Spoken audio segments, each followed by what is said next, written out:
Yeah, pace is the first thing that comes to mind, and not just up the floor, but in the half court. They're a swarming help defense that commits a lot of guys to the ball, and they do so with a lot of intelligence. You know, they have a lot of experience over there, and guys that have seen a lot of pictures. So if you're slow against them and you let them kind of smoke out what you're doing, they're very, very difficult to score on. And so moving them around up the floor vertically and then in the half court is critical. We've done a nice job of that, and it's created some advantages for us against them, but it requires a lot of effort and collective discipline, and it's hard to replicate. So that's our challenge tonight on that end. Draymond is not typically, known as a shooter, and so, teams will often do different things with him. What does he do to still continue to generate advantages when he gets the ball in certain situations? It seems like he just attacks so quickly. Yeah, I mean, he's obviously a great player on both ends of the floor. He's an underrated offensive player because of what you're saying. And the thing that I respect most about their team is for a long time now, and the data supports this, for a long time now, their players are better because of each other. When they're all out there together, they're really, really tough, and it's because they enhance one another. They amplify one another. And a lot of his stuff, is his ability to leverage the strengths of his teammates, specifically Curry and Thompson. And Curry and Thompson, one of their strengths is their ability to leverage him as a dribble-handoff guy, screener, facilitator. It's why they've been good for a really long period of time, and they're a classic whole is better than some of the parts team. No, it's more big picture.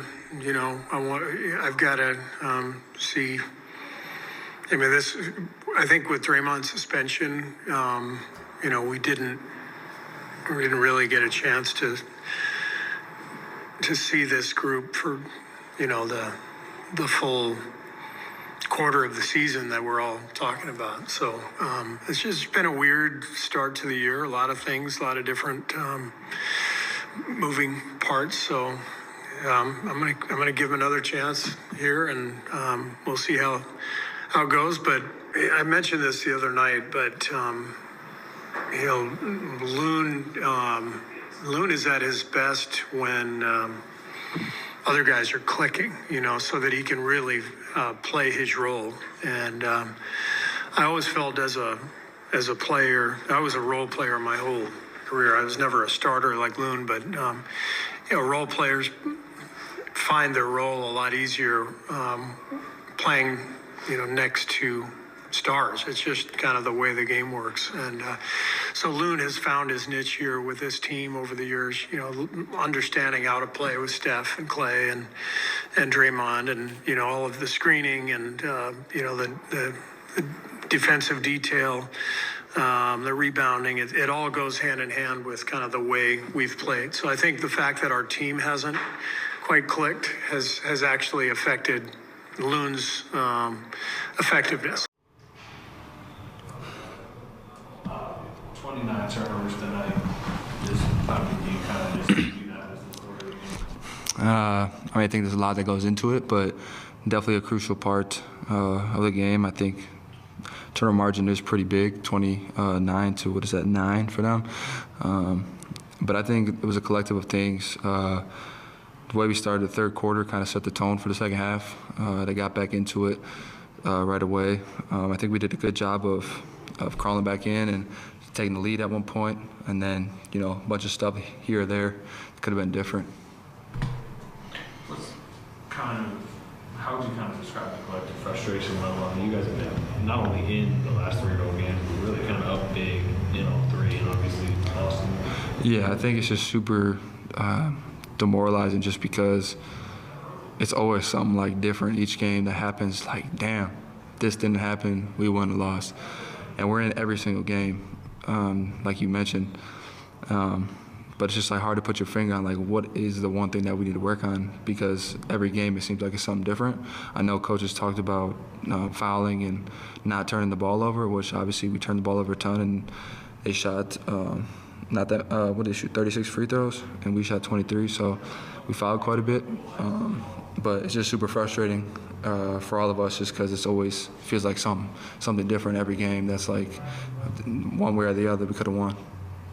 In your mind, generally speaking, the turnovers were just more in like trying too hard, or carelessness, or just kind of what the Thunder were doing? Like, what do you?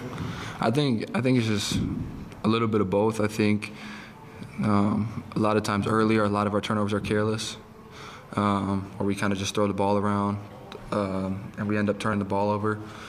But obviously, they switch 1 through 5 a lot, put pressure on the ball, try to take away stuff for Steph and Klay, and you know, a lot of our turnovers, at least from my perspective, when I was in the game, when I was off the floor, were, you know, we got into the lane and we're shoveling passes instead of bouncing it or throwing it up to the rim, where they got a bunch of deflections, and which led to steal and runouts.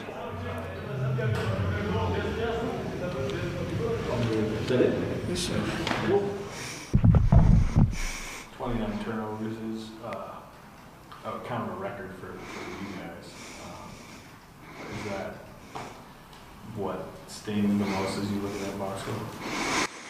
Yeah, that's a lot. I mean, we were up big in the first quarter, got off to a good start. That's been a problem for us, and we corrected that. And then, you know, obviously they're a talented team, so I think you're going to run away with it, or they're going to just kind of lay dead at the end, you know, after that start. So they made their run, especially at home. We withstood it, and a lot of self-inflicted wounds. I know we had a couple like turnovers in transition that, you know, you're trying to push the pace and kind of get into a bind, or just dumb passes. But 28, like, I almost want to just go watch all of them just to see if there's a pattern that revealed itself tonight, and, you know, allowed them to control possessions, outshoot them like that, like we did from the three-point line. Like, you're supposed to win those type of games, man. It sucks to not get it done. Steve was in here basically saying, you know, you guys are champions, obviously. You won a championship, you know, a year and a half ago, but you're not playing like it right now. He said he's not coaching like it. How do you kind of reconcile what's going on right now where, you know, you're one of the most veteran teams of the league, your history is what it is, but from 3 straight road games, given away late, and just everything that's going on? I don't know, man.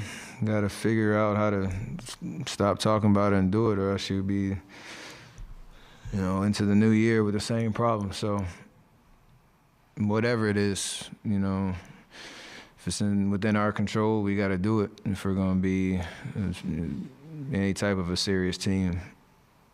And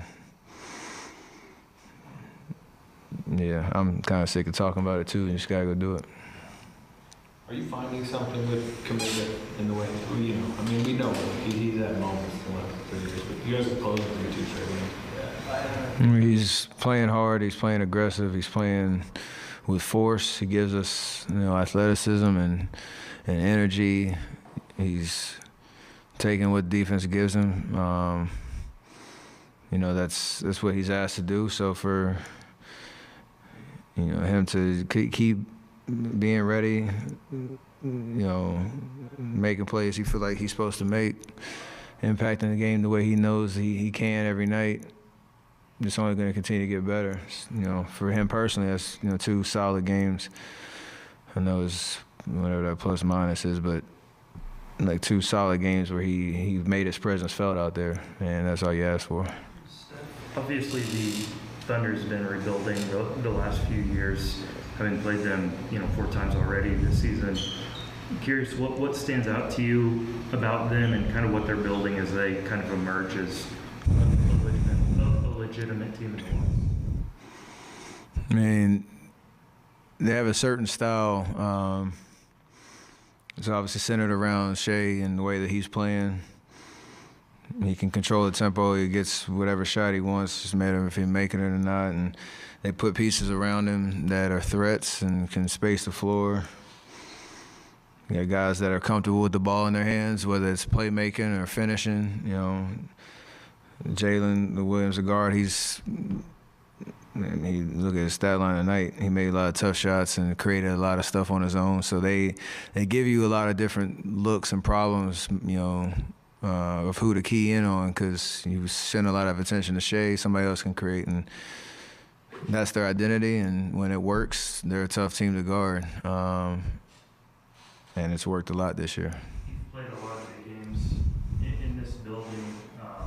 Have seen it kind of rocking. Did this game tonight remind you at all of past Thunder Warriors games you've played here? I think all 4 of our games this year have been somewhat close. I see my game winner here early in the in-season tournament. Chet hit one at our place. I can't remember what happened the other game. I missed that one. But then tonight, our record doesn't show, but 2 great teams that are, competing hard, and there's an intensity about it. And they just got us tonight. In your experience, at what point in the season teams usually kind of form an identity, and do you kind of feel like you're getting to that point in the season where you need to start thinking about that? Are you feeling some urgency in that? Just right now, it's just about winning games. Like, you can't let too much of this early part of the year go by without getting some type of not safety net, I guess, in the standings, and as you work through some of the kinks that we have to work through, and trying to get to full strength. You don't want to be chasing come the new year and into February. It's hard enough to win on a nightly basis, let alone trying to make a late season charge with that type of pressure. So, every game is important right now for sure. And I feel like we're approaching it that way. It's just not turning into wins as consistently as we want. So yeah, this is a very important stretch. This next 2-3 weeks where you get over 500 and try to build momentum. It can change the vibe of your team really quickly because winning cures a lot of frustrations.